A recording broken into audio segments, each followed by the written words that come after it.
En nombre del Padre, del Hijo, del Espíritu Santo. Amén. Quinto domingo de Pascua y celebramos también la conmemoración de San Pío V, un santo y un papa tan importante para nosotros, pues nos ha legado de modo oficial la Santa Misa. Y comenzamos con la oración colecta de este domingo. Oh Dios, de quien proceden todos los bienes, atiende nuestras súplicas y haz que por ti inspirados pensemos siempre lo que es justo y por ti gobernados lo pongamos por obra. Y esta oración señala un deseo muy sincero de nuestro corazón, que nuestros pensamientos sean siempre los justos y que podamos realizarlos según el beneplácito de la santísima voluntad de Dios. Hoy la Iglesia está en una tribulación total, así como hemos leído en la epístola, la tribulación que les pasaba a las viudas y a los huérfanos, de los que habla el apóstol Santiago. Y si alguien cree ser religioso, mas no refrena su lengua, hablando cosas en contra de la Iglesia, su religión es vana. Es decir, no practica la religión pura e inmaculada ante Dios Padre, como dice Santiago, y de estos hoy hay un montón. De ahí la urgencia de hablar de estos temas, porque son lobos que vienen a robarnos nuestra fe, y por eso es necesario hablar y por eso es necesario dar los elementos para que puedan ser identificados. Y si nos roban nuestra fe, no podemos salvarnos. Es así de simple. Para salvarse hay que practicar la verdadera fe. Vuelvo a insistir en esta idea. La razón por la cual se dan estas razones para poder identificar a quiénes son los lobos es porque simplemente los lobos nos roban la fe y sin la fe no nos podemos salvar. Y de estos hoy hay un montón.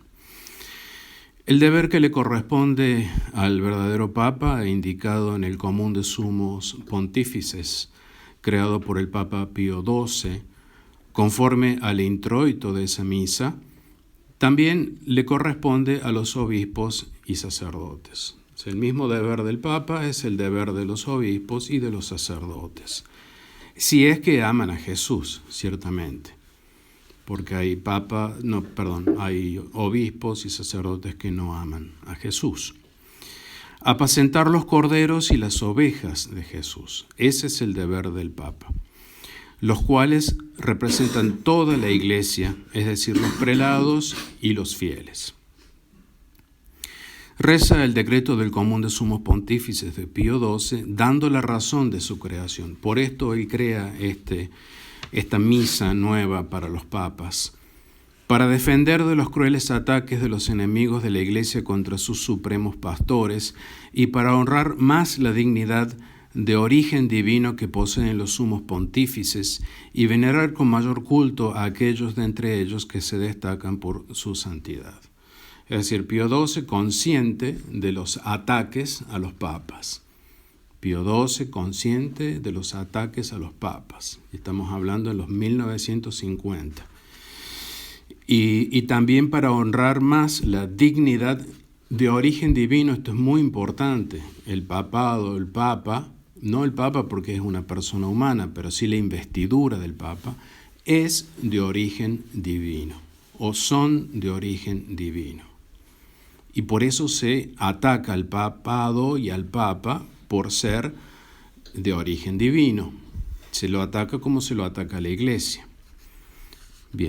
Y después dice para dar mayor culto a aquellos papas que se destacaron por su santidad. Este decreto es una profecía. Se cumple solo en aquellos que son verdaderamente de la Iglesia, que poseen la dignidad de origen divino. Porque hay papas falsos que no poseen esa dignidad de origen divino. El verdadero Pedro y sus verdaderos sucesores poseen esta dignidad de origen divino, poseen esa dignidad que Jesucristo les ha dado, les ha conferido, por la cual son papas y que los ponen por encima de las fuerzas del mal.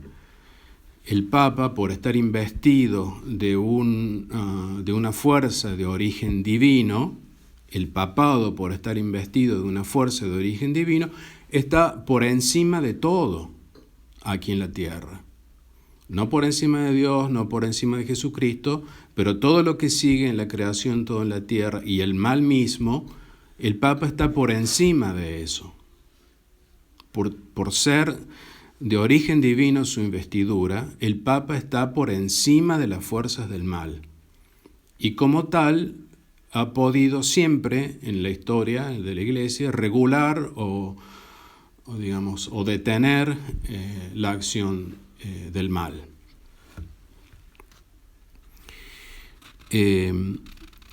Entonces, goza de la infalibilidad el Papa porque es un verdadero Papa, porque ha recibido esa dignidad de parte de Jesucristo. Y ejerce la primacía no para el error, sino para la salvación de las almas. Y estos son principios que nos sirven a nosotros para defendernos. Ejercen la primacía no para el error, como lo hacen estos falsos papas, sino para la salvación de nuestras almas, como no lo hacen estos papas falsos. Los falsos sucesores son enemigos, no aman y por eso se oponen a la venida de nuestro Señor Jesucristo y a su reino. Pero estos enemigos, quiero decir, están muy, muy ocultos, son muy, muy ocultos. Si hablamos de Bergoglio o hablamos de otro falso papa, son muy manifiestos. Estamos hablando de los enemigos falsos sucesores, que pueden ser obispos y sacerdotes también, que uno no se da cuenta que son enemigos. Y esto, y el modo o el principio o la manera de darse cuenta que son enemigos es porque distorsionan el dogma de la infalibilidad. Y ya voy a explicar más. El que distorsiona o el que mal entiende o el que mal presenta a los fieles el dogma de la infalibilidad es un enemigo de Dios. Estos son herejes.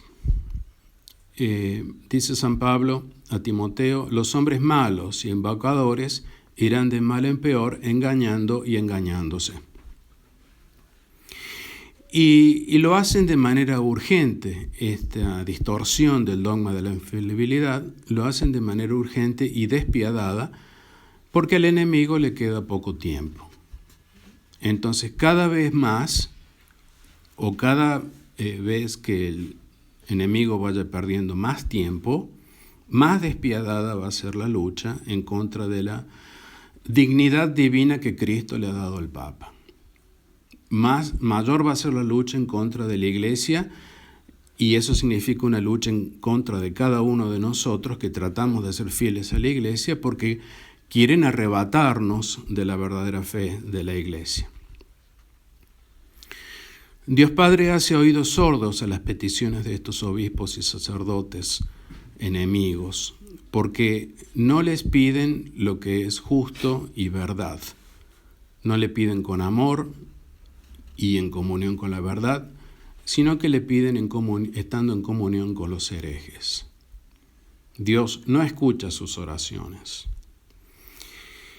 El Evangelio de hoy dice, lo que pidiereis al Padre en mi nombre, Él os lo dará. Ellos piden al Padre, pero no en el nombre de Jesucristo, sino en un Jesucristo inventado por su imaginación, un Jesucristo que ellos quieren tener, y por eso el Padre no los escucha, porque no piden verdaderamente en nombre de Jesucristo. El principio es, no se pide lo que no se ama. O para pedir algo, primero yo tengo que amarlo, si no, no lo pido. La venida de nuestro Señor Jesucristo no se pide porque no se la ama. Si yo la amara, la pediría. A los inicuos y soberbios les es indiferente la verdad. Al enemigo se le acaba el tiempo y es mortal para Satanás no luchar en contra de la verdad cuanto antes. y lo hace a través de sus agentes, que son precisamente obispos y sacerdotes, además de otros agentes, pero los que más nos interesan son estos. Luchan en contra de la verdad, porque les queda poco tiempo, y por eso silencian la verdad o la distorsionan. Y Jesucristo, su Santísima Madre y los santos, dice San Bernardo, solo escuchan las peticiones hechas según la verdad o en beneficio de la verdad o por la verdad, así como lo hace también el Padre Celestial. El enemigo quiere que todos nos condenemos. Y si hay muchas almas piadosas que piden con amor y verdad incesantemente la venida de nuestro Señor Jesucristo, entonces podríamos lograr que el Padre acorte los tiempos. Entonces es un trabajo en conjunto. No puede ser que uno ame la venida de Jesucristo y los demás sean indiferentes y estén pensando en otras cosas. Tenemos que insistir en esto y a la vez insistir como iglesia, como rebaño unido que somos o que debemos ser, pidiendo siempre lo mismo al Padre. Y el Padre nos ha prometido que va a acortar los tiempos. La situación actual de la Iglesia y del mundo hoy pone en evidencia esta urgencia. ¿Quién no quiere que estos tiempos se acorten? ¿Y quién no quiere que los tiempos que van a venir, que son peores aún, no se acorten? Yo les soy crudo, no puedo decirles otra cosa, no puedo decirles que todo va a estar bien, porque no es la realidad. Todo va a seguir peor, hasta que venga nuestro Señor Jesucristo, ciertamente. En aquel día, el día de la parucía, pediréis en mi nombre, dice Jesús. El Padre os ama Él mismo, porque vosotros me habéis amado. Ahí está, porque vosotros me habéis amado. Amar a Jesucristo, amar la venida de Jesucristo, es la condición para que el Padre nos ame. Y habéis creído que yo vine de Dios. Y os concederá lo que pedís por vuestro amor a mí. En aquel día, es decir, en el día de la parucía, nos va a conceder lo que le pedimos. Antes de la venida de nuestro Señor Jesucristo, una serie de eventos debe ocurrir. En la segunda carta de los Tesalonicenses, San Pablo indica un signo terrible y espeluznante que deberá preceder el retorno de Cristo. Este signo tendrá diversas formas, pero la más considerable de todas será la impresionante aparición del Anticristo que mediante su persona y sus obras hará una manifestación colosal del mal. Eso es lo que viene, una manifestación colosal como nunca hayamos visto del mal. Y eso que ya estamos viendo, cosas grandes, malas. Urgentemente San Pablo insiste a los tesalonicenses a considerar esta instrucción dogmática sobre la parucía. Pues esto os decimos con palabras del Señor, que nosotros los vivientes que quedemos hasta la parucía del Señor, no nos adelantaremos a los que durmieron. Parece como que Él se incluye entre los vivientes que van a estar presentes en la parucía. Y San Pablo vivió hace ya 2000 años. Si bien Él se incluye entre aquellos que estarán vivos en la parucía, y la parucía aún no ha ocurrido, no conoce, por supuesto, como tampoco nadie, sino solo Dios, el tiempo en que esto ocurrirá, y confiesa no saberlo. Su intención entonces, al darnos la instrucción dogmática sobre la parucía, es la de señalar o manifestar el orden de los hechos precedentes al retorno del Señor que deben primero cumplirse. Y por eso nos advierte también que nadie os engañe en manera alguna, porque primero debe venir la apostasía y hacerse manifiesto el hombre de iniquidad y el hijo de perdición. Que nadie nos engañe, es decir, sabe, es consciente de que va a haber gente en estos tiempos que nos van a engañar. Dice, primero la apostasía. Es el primero de los dos hechos preliminares a la parusía, la apostasía. Un pequeño paréntesis, apostasía es desviarse de la verdadera fe y solo atañe a los que tienen la verdadera fe. Los que no tienen la verdadera fe ya son apóstatas o ya son herejes, digamos, o idólatras. Por lo tanto, la apostasía atañe, concierne a aquellos que preservan hoy la verdadera fe. Y es el primero de los hechos, como dije, que culminará o como culminación del misterio de iniquidad y clima favorable para la aparición del anticristo. Entonces la apostasía, el hecho de desviarse de la verdadera fe, es un clima favorable para el anticristo. Y el que se dedica a eso, el que se dedica a tergiversar la fe y sobre todo con el dogma de la infalibilidad, le está haciendo el clima favorable al anticristo. Es muy simple. Son de este parecer Santo Tomás de Aquino, Estío, Cornelio Alápide, San Roberto Belarmino, Suárez, etc. Varios santos lo dicen. La apostasía consistirá en un olvido, sino en una negación directa de Dios tristemente notable. La deserción de un gran número de cristianos que tenían la verdadera fe, que se separarán abiertamente de Jesucristo buscando otros caminos que no son los verdaderos. Pero la apostasía por excelencia, el enemigo la aprendió y la sabe. Destruir el papado. Esa es la apostasía por excelencia. Con esto demostraría al mundo que la Iglesia Católica no es de Dios, ni que Jesucristo es Dios, y justificaría a los judíos el haberlo matado en la cruz y volver a matarlo hoy negando su venida. O sea, no pueden matar la Iglesia porque la Iglesia es divina, es Dios. Entonces recurren a lo inmediatamente por debajo, podríamos decir, una manera de hablar, el papado, lo que representa a Jesucristo aquí en la tierra. Se ataca el papado para atacar la Iglesia. En los últimos tiempos, dice San Pablo, habrá quienes apostatarán de la fe, prestando oídos a espíritus de engaño, y a doctrinas de demonios,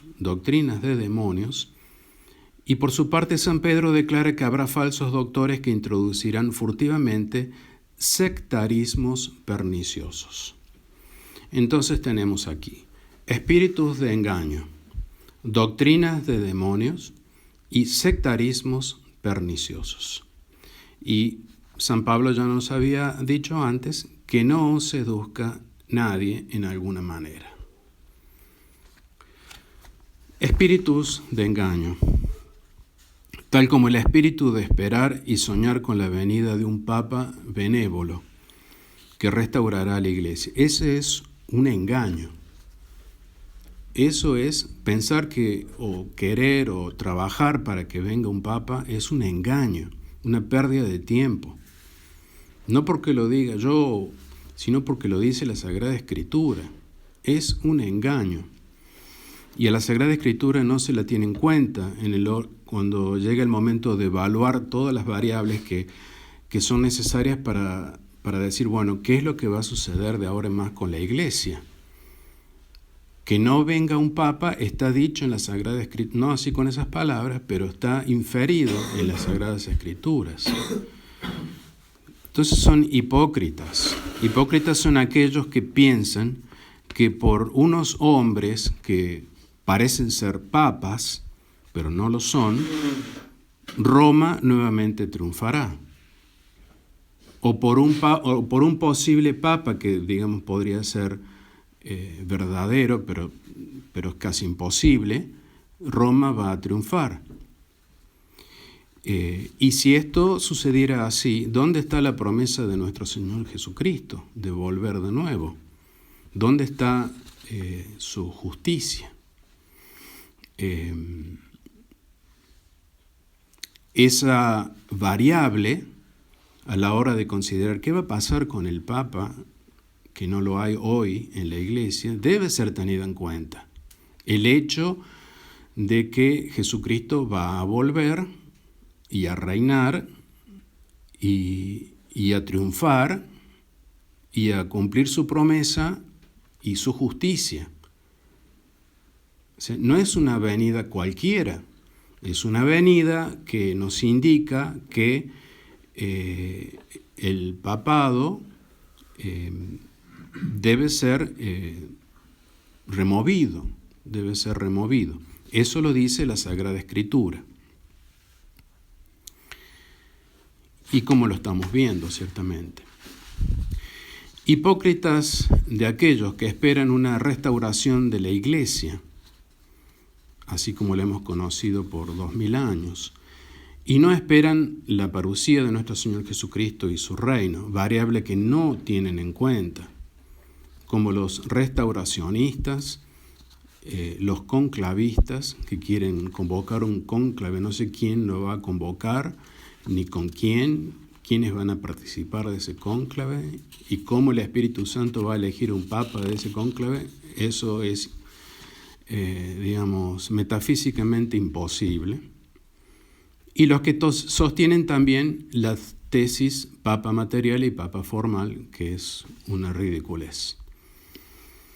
Estos son los tibios del Apocalipsis. Todas estas posturas que les acabo de nombrar son lo que ellos proponen para que vuelva un papa. Mientras que la Sagrada Escritura nos está diciendo que no, que el que va a venir es Cristo. Esa es la solución.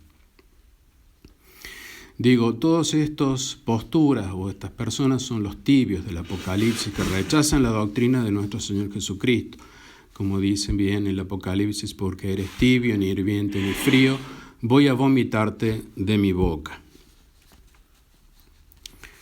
Doctrinas de demonios. A los demonios inmolan los herejes, dice San Pablo, y no a Dios. Y no quiero que vosotros entréis en comunión con los demonios. No podéis beber el cáliz del Señor y el cáliz de los demonios. No podéis participar de la mesa del Señor y de la mesa de los demonios. Hay quienes participan de la mesa del Señor y a la vez de la mesa de los demonios. Quienes en la Santa Misa invocan comunión con los falsos papas, participan de la mesa de los herejes, que son demonios. Por eso la insistencia de decir, bueno, la fraternidad, si uno va a la fraternidad, está participando en la mesa de los demonios. Y si uno va con un sacerdote que una cum Bergoglio, está participando de la mesa de los demonios. Y San Pablo es bien claro, no podéis participar de la mesa del Señor y de los demonios. El sostener que un papa puede caer en herejía es una herejía. El mencionar a un falso papa en la Santa Misa, como ya dije, la una cum, es una herejía. El ofrecer un sacrificio adulterado como la misa de Juan 23 es una herejía, y quien lo hace, que es el sacerdote, y quien le sigue o participa de esa misa, se convierte en un demonio, y es la mesa de un demonio. No celebran la verdadera misa de San Pío V, que hoy es su fiesta, 5 de mayo.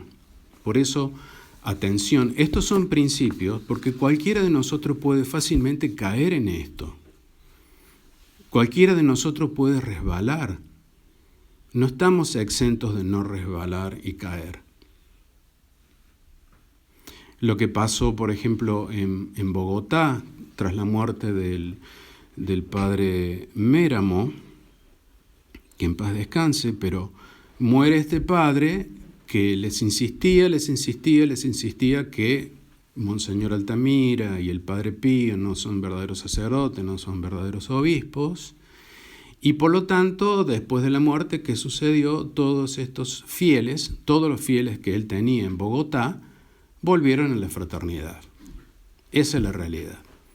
Ese es el fruto que logró por decir barbaridades en contra del dogma de la infalibilidad.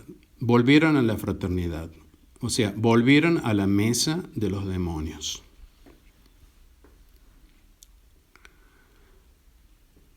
Y por último de las tres cosas que nombramos, sectarismos perniciosos. Esto es cortito, pues quien no piensa como ellos, quien no piensa como el sacerdote que impone las cosas, si no vienen aquí y no creen en esto, bla, bla, bla, bla, fuera. Son automáticamente desvinculados de sus reuniones. Espíritu de secta, al estilo masón, todo en secreto, todo encubierto, todo despóticamente ordenado.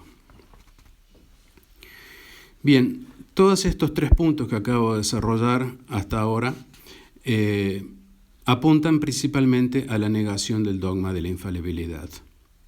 La creación de una nueva iglesia o iglesia falsa que eclipsa a la Iglesia Católica por el Vaticano II se ha encargado de distorsionar el verdadero concepto del papado y del papa.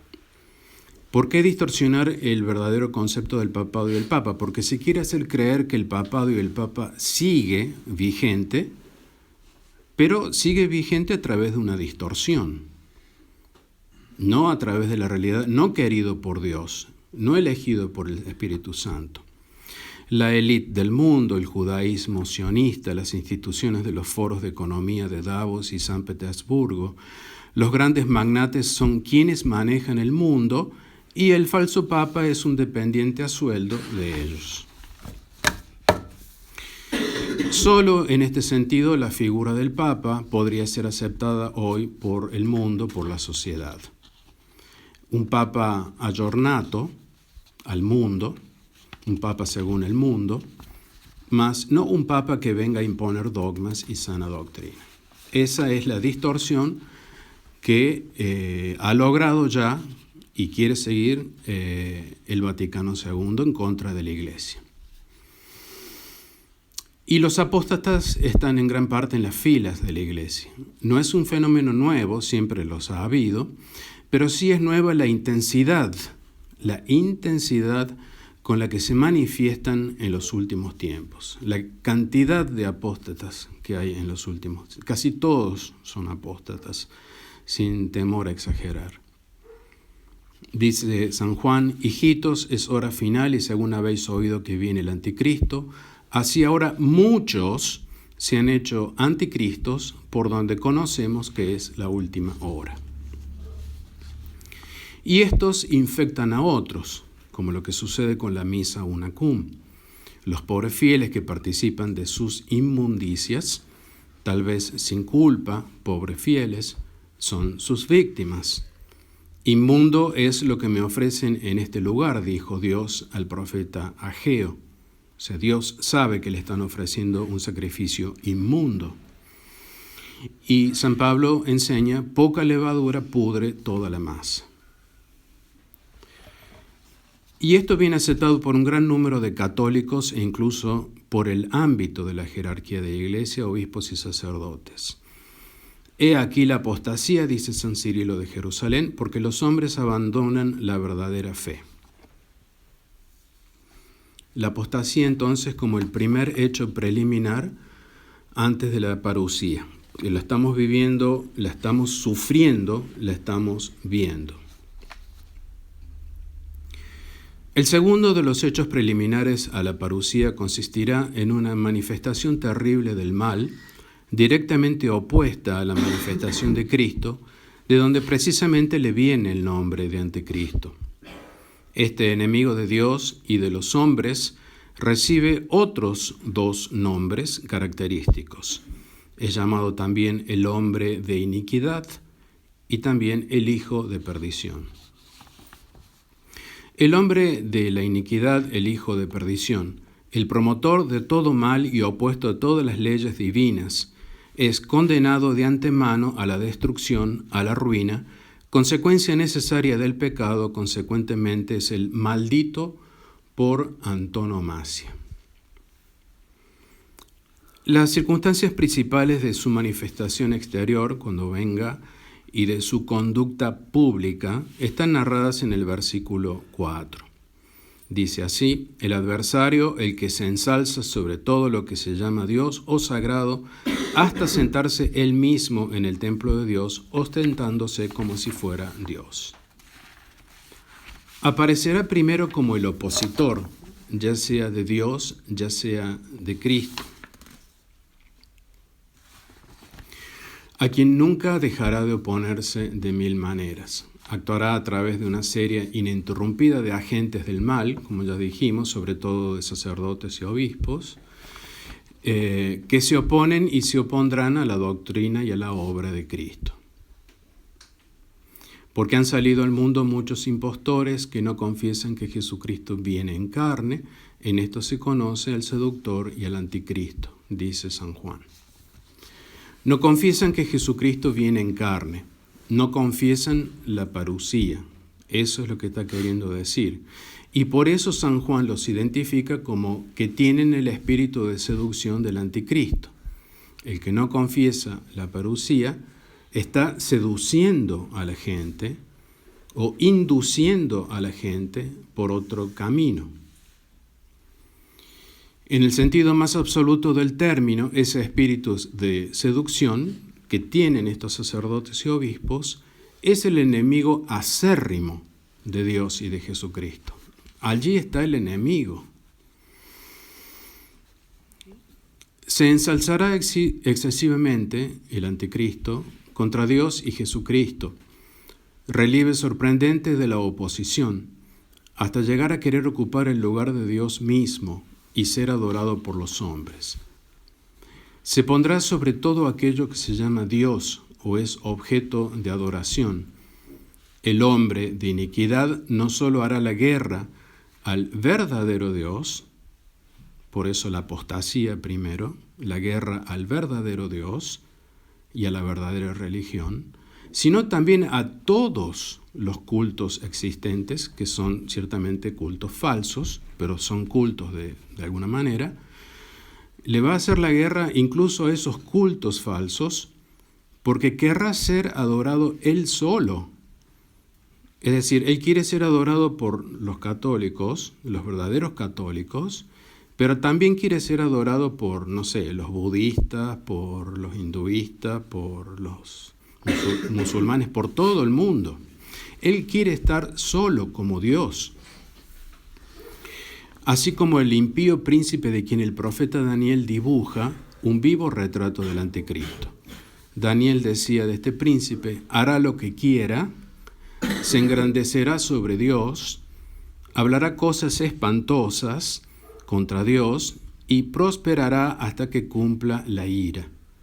Porque lo decretado debe cumplirse. No hará caso de ningún Dios, pues sobre todos ellos se ensalzará. Es decir, que dentro de poco vamos a tener un solo Dios aquí en la tierra, que es el anticristo. ¿Y cómo vamos a hacer para defendernos de eso? Este es un principio que tenemos que saberlo. Y tenemos que saber que eso es lo que viene, porque nos va a hacer renegar de Jesucristo. Y el que no reniegue de Jesucristo, es así de simple, mártir. O, también dice el Apocalipsis, puesto preso, que no sé qué es lo mejor, sinceramente. Nos va a hacer renegar de Jesucristo, del verdadero Dios. Y esto hay que decirlo. Y solamente aquí somos un puñadito de personas que lo escuchamos, mientras que todo el mundo no sabe estas cosas, porque ni los obispos ni los sacerdotes las están predicando. No las predican. No dicen nada de esto. Es más, se oponen a esto. No, ¿qué vamos a decir esto que asusta a la gente? Sí, asusta, pero es la verdad, es lo que nos espera, es lo que viene.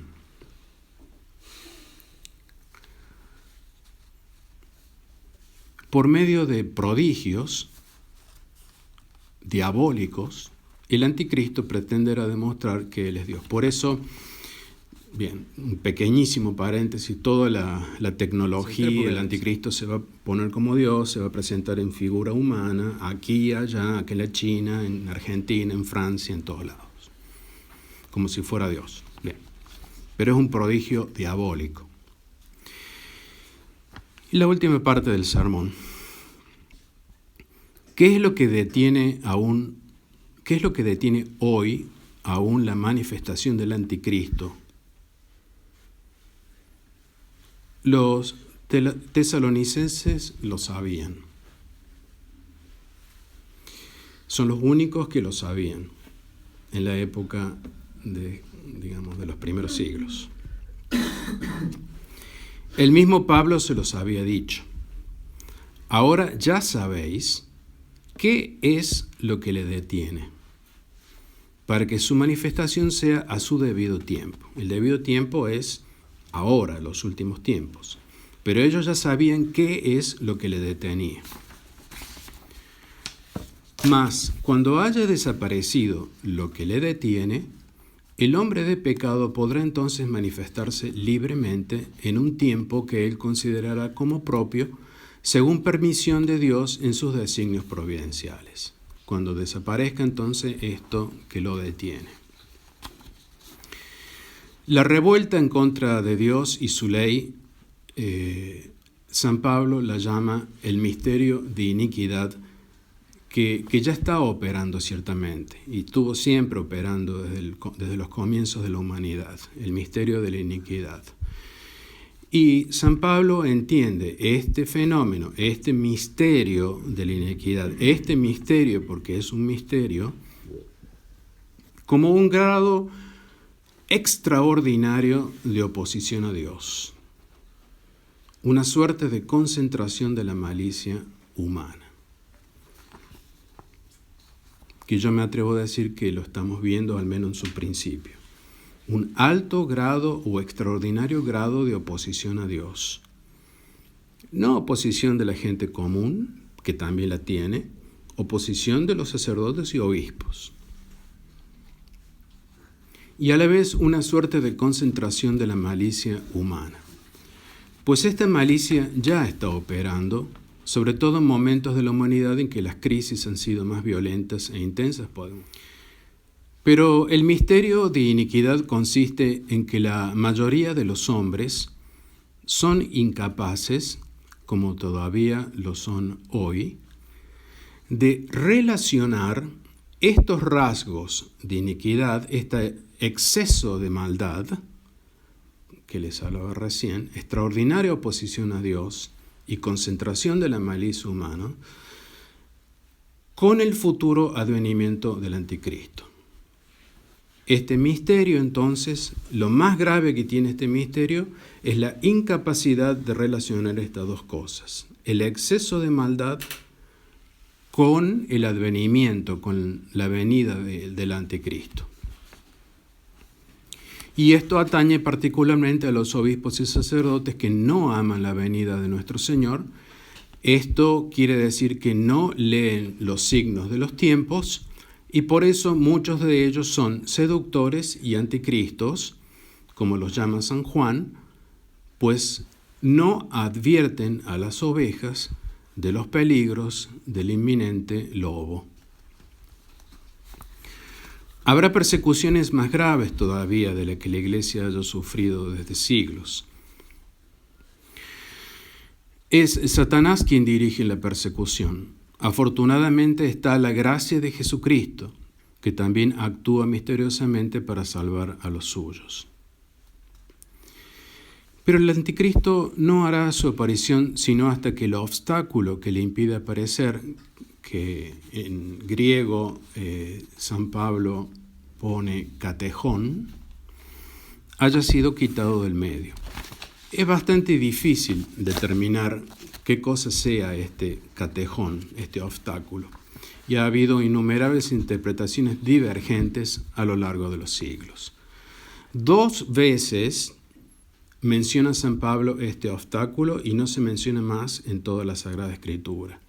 La primera vez es en el versículo 6 y esta palabra está en el género neutro, que el griego tiene género neutro, y como tal designa un principio abstracto. Y la segunda vez está en género masculino, y como tal representa un principio personal concreto, una persona masculina. Posiblemente San Pablo esté refiriéndose entonces a una institución, cuando lo nombran género neutro, y a una persona que tal vez represente a esa institución, o al menos que tenga los mismos objetivos que esa institución, cuando lo menciona con el género masculino. Pero lo que sí se puede afirmar es que las dos fuerzas en cuestión, lo que detiene la institución y el que detiene la persona, tienen en el pensamiento de San Pablo un carácter benéfico, son algo bueno, ya que de hecho impiden la aparición del anticristo, que es algo malo. Algo bueno es un obstáculo para que algo malo suceda o pase. Como el hombre de pecado aún no ha aparecido, ambas fuerzas están todavía presentes, reteniendo su aparición. Como representante de lo abstracto, la institución, este obstáculo podría ser muy bien la Iglesia Católica, pero la Iglesia Católica no puede desaparecer, no puede ser quitada del medio, por lo tanto no lo es. Podría también ser lo que retrasa la venida del anticristo, un decreto inmutable de Dios, y podría también ser el papado. ¿Por qué no? Y como representante de lo concreto, la persona, este obstáculo podría ser muy bien el Papa, cabeza visible de la Iglesia. Tanto la institución como la persona, que podría representar esa institución, deben poseer una fuerza superior a la fuerza del anticristo. Para detener el mal es necesaria una fuerza superior a esas fuerzas del mal. De lo contrario no podrían retenerlo, como lo han hecho a lo largo de más de 2000 años. No pensemos entonces que este obstáculo, que este catejón, que esta fuerza que retiene al mal, provenga de naturaleza humana alguna. Imposible que sea de naturaleza humana. Tiene que ser, por lo tanto, de naturaleza divina. Es por eso por lo que habría que rechazar la posición que en la historia dice que lo que detiene es el Imperio Romano y el que detiene es su emperador y sus sucesivos, porque tanto el Imperio Romano como cualquier otra institución humana de la cual podamos pensar hasta el día de hoy, no sé, la ONU, etcétera, cualquiera, es algo imperfecto, formado por humanos y susceptibles de hacer el mal. Por lo tanto, sería imposible para ellos detener el mal mayor. Por más espléndido que el Imperio Romano haya sido para la humanidad, no pudo retener las fuerzas del mal. Y eso es un hecho, cualquiera lo puede constatar. En realidad, alentó al mal, aunque indirectamente podríamos decir, y aceleró su progreso en el mundo. Toda institución humana, por más buena que sea, tiene una parte de alentar y de acelerar el mal en el mundo. Incluso nosotros los humanos. Esta creencia de que el catejón era el Imperio Romano quedó desvirtuada por la experiencia histórica y no parece posible mantenerla, pues todos los padres de la Iglesia y autores están de acuerdo en que el catejón se trata de un hecho escatológico.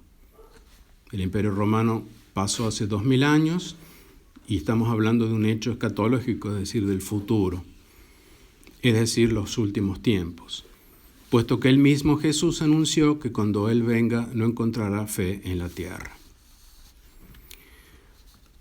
Teodoreto y otros piensan que el obstáculo que detiene la aparición del anticristo es un decreto divino.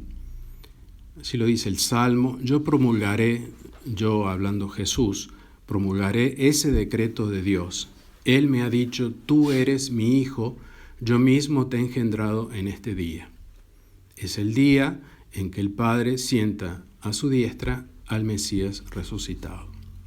Hay un decreto divino.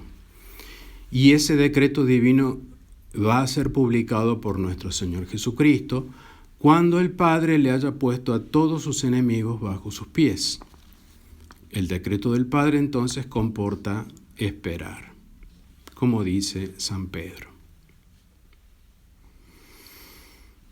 Cuando el Padre resuelva poner a todos los enemigos bajo sus pies, entonces aparecerá el inicuo a quien destruirá después de su breve triunfo.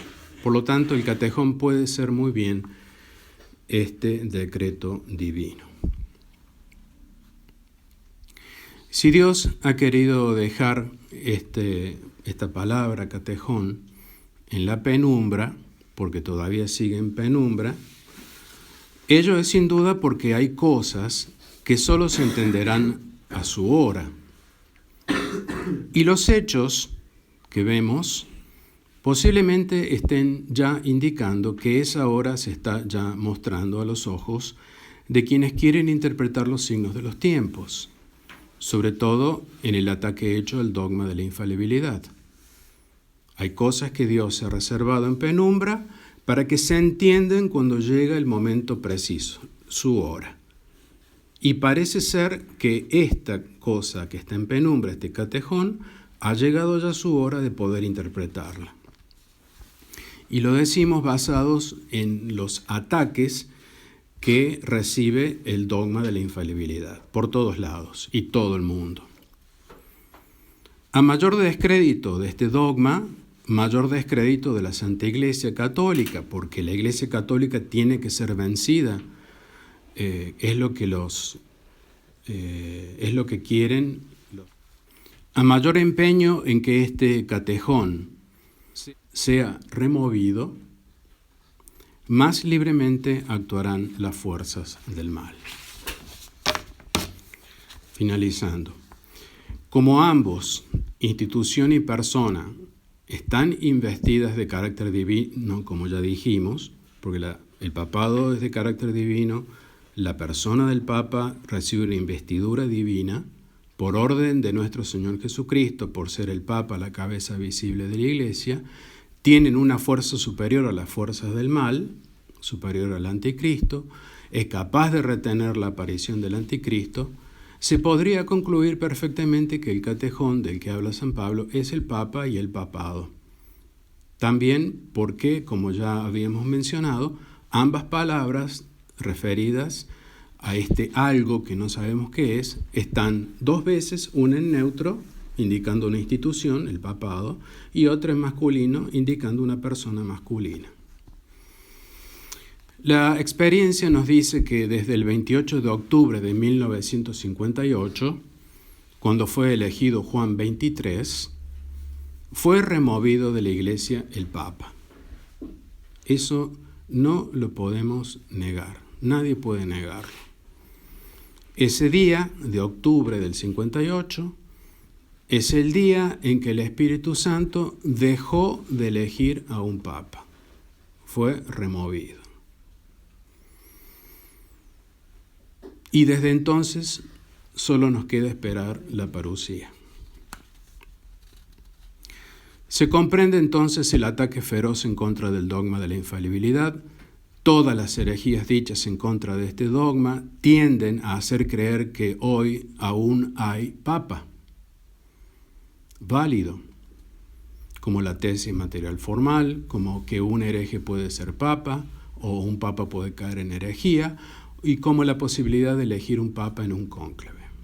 Todas estas son herejías para hacernos creer que hay o puede haber un Papa válido, cuando en realidad la Iglesia y la Sagrada Escritura nos está diciendo que ya ha sido removido. Y esto a su vez se relaciona con la parucía, la cual es también atacada y mal interpretada. Pues a partir de la venida de nuestro Señor Jesucristo habrá un nuevo orden de cosas que se quiere evitar. La aparición del anticristo significa su derrota total, no es que uno desee la aparición del anticristo, sino que desea la derrota del anticristo, porque todos los enemigos van a estar bajo sus pies de Jesucristo, y el triunfo que la iglesia finalmente tendrá gracias a la venida de nuestro Señor Jesucristo en la parusía. Todas estas variables deben ser puestas sobre la mesa para poder entender la realidad de la iglesia, la realidad del mundo, en donde estamos parados. Dios quiera que nuestros pensamientos sean siempre justos, según la verdad y no según el beneficio propio. Yo nada gano con esto. Si es necesario retractarse, nos retractaremos, según el beneplácito de la santísima voluntad de Dios y por el beneficio de la verdad. Ven pronto, Señor Jesús. En nombre del Padre, del Hijo, del Espíritu Santo. Amén.